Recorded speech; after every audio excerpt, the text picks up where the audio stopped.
One of the ones that I did earlier this year was having the students take samples of M&Ms. And in their little sample, calculate the proportion of blue M&Ms. And got to see this idea of sampling variability from sample to sample to sample. They're all getting different results. And then I say, okay, now the company claims that the proportion of blue is 0.24. What do you think?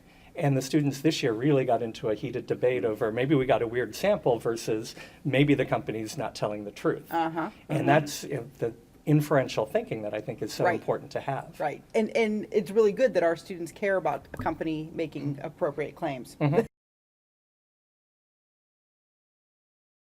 you have one, Maryann? I do. Yeah. So I think people have heard of it. It's the capture recapture task, right? So we're with Goldfish, where you put goldfish in a bag, crackers, and I was worried there. shake them up. Actual goldfish then. Might be a little concerned with that. Usually No animal was harmed in the creation of this video. We're using goldfish. So you usually put in about 300, 350 goldfish. So it does take some effort to count those out, and you do need to know how many goldfish you have in your bag. But then students will take out so many, I think it's 50, and they tag them. So this is a process that biologists actually do in the wild to estimate populations, right? So they'll tag 50 and put them back in, and then You draw. tag them by putting a different color. Take a Sharpie, black Sharpie marker, and just put an X on both sides. Yeah. So if you only do one side, so when you dump them out or take your sample, you might miss a tag, right? So make sure you mark both sides. But then we draw out samples of size 10, and I think it's 30, and then size 50. And they record a few of these samples per group, and then estimate how many they think, using proportions, right? How many fish they think are in their pond or in their bag. So that's the activity. I think what it brings out a lot of ideas, as you were saying. So one of the obvious big ideas is that your larger your sample, the more accurate your result, your prediction's going to be. But we aggregate data for the whole class, and usually you don't make a bag for everybody. So it'd be a team of 2 or 3, depending on how many students you have. But you aggregate all the data, and it gets to an idea that I haven't heard, but I'm sure you guys bring out, is kind of the variation in your predictions. So when you have, say, you're looking at all your sample size 10s, and you have all these different predictions of the population, then you start to get an idea, okay, it's probably in here somewhere, there's a range that's reasonable, and then you look at your next sample size 30, and it's smaller, it's tighter together, here's the range of values it could be, but you're always kind of getting this idea of uncertainty that, different people got different results when they pulled out their samples. Right. And so one major issue with a lot of the textbook problems that I've seen, I've looked at a lot of middle school textbooks, they don't all have this issue, but most have this issue, is that they'll have students do similar things like this in average data, use proportions to generate an estimate. It's one value. And so they'll say, what do you think the deer population is? And it's an exact number. It's like 500. And so they think If you give 510, then you've got the problem wrong. Wrong answer, right? And so we know that we know, being statistics people, that it shouldn't be just one number. But most of the problems in most of the textbooks have you use proportional reasons to generate one number. And so what I like about this task is that everybody's getting different numbers. You can put them all on the board and compare and kind of get a sense of a range of values, right, for what the populations might be, and that gets back to the variation that oftentimes is kind of stripped away, in typical textbook tasks.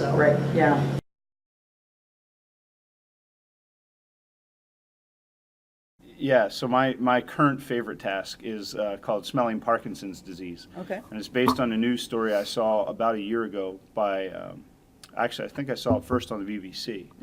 And it's about Joy Milne, a woman in the UK who claims to be able to smell Parkinson's disease.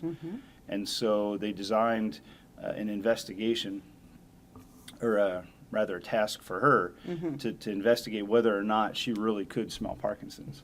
And they gave her 12 shirts, 6 of which were worn by Parkinson's patients, and 6 of which were not. They were worn by some other, normal person. No, that's a horrible statement. Non-Parkinson's patient. Yes. And they shuffled them up, and they said, "Okay, you tell us who's who." and she got 11 of 12 right. And then the 12th person, and this is what I think makes it great for students, the one that she was wrong on, she said that they had Parkinson's, and the experimenter said, well, no, they don't. And she said, oh yeah, they do. And she wouldn't back down. And a couple months after the experiment was run, the person who she said had Parkinson's, but they didn't think that person did, they called the experimenters back and said, by the way, you should know I was just diagnosed with Parkinson's. Wow. So she was really 12 out of 12. And Yeah. And you save that twist for the end in the lesson, and Right. students do the same thing. Yeah. And speaking of relevance, I've had students in the room whose parents have diagnosed with Parkinson's, and we do that activity and that investigation, and it's just a hit every time. Right. So from the student's perspective, what are they trying to investigate about that experiment? So the statistical content is simply just inferential thinking. It's a test of significance on day one of the course. I do it the first day. Day one. Day one. And at most it requires that you know a little bit about fractions. You be able to calculate a proportion. Yeah. And so on day one, we start with inferential thinking. And it's an informal test of significance. Yeah. But that's the point, the statistical point of the Right. lesson. Right. Trying to think about, is that event unusual enough? Sure. You know, and should we think that it's unusual enough? Yeah, can we plausibly rule out chance Right. as an explanation for what she did? Yeah. Guessing, you know, in that case. Yeah. Oh, great.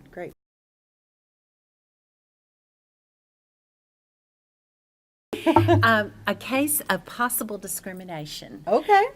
Chris Franklin and Gary Cater wrote this. I think they rewrote it, to be honest with you, out of something from an NCTM publication. Yeah. But it has all of these features. It also has the feature that it's about discrimination. Now, it's about discrimination out of the 60s, where bank tellers are promoting people, maybe there's a gender bias. Right. So it's not so incendiary that students are going to jump up in arms, but they do understand discrimination, Right. and they can jump on one side or the other. That's right. And right. so, there's an invest in equality it. and a social justice kind of Absolutely. point to this task as well. Absolutely. And it asks them to make some predictions. It asks them to formulate a question, and then it gives them a way to do that. Right. Then they have a way through a simulation to gather some data. Eventually, in their analysis, they do a dot plot, and they come up with a p-value, although they don't have to know what a p-value is. Right. And then they can even use a confidence interval, although they don't have to use Those terms. Right. It's they're- intuitive. Absolutely. And we give them some guidance about, in a typical situation, we would be looking at something being outside the realm of 5% of the time, lower than 5% of the time in occurrence. But it gives them this idea, it's very solid in this idea, could this situation happen, the outcome happen, but just by random chance? Is that in the realm of possibilities, Right. or is this unusual? Yeah. It's very scalable. Yeah. In that I could even use a binomial with it. P-value, Right. confidence interval, but I don't have Have to to. use any of those. Then when you gather data from, you obviously gather data from partner pairs, and then you gather it as a class. Now you have even more data by which to gather and make an inference.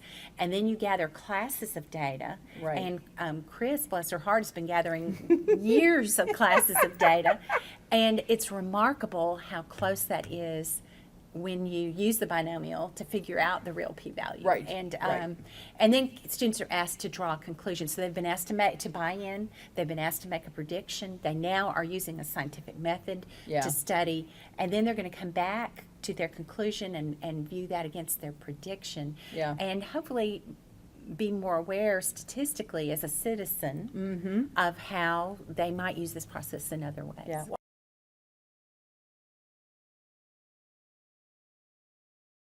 So one of my favorite tasks, and the scenario I probably use the most often, is the famous dolphin therapy task. Yes. But it doesn't have to be the dolphin therapy task, especially if you can find experimental situations.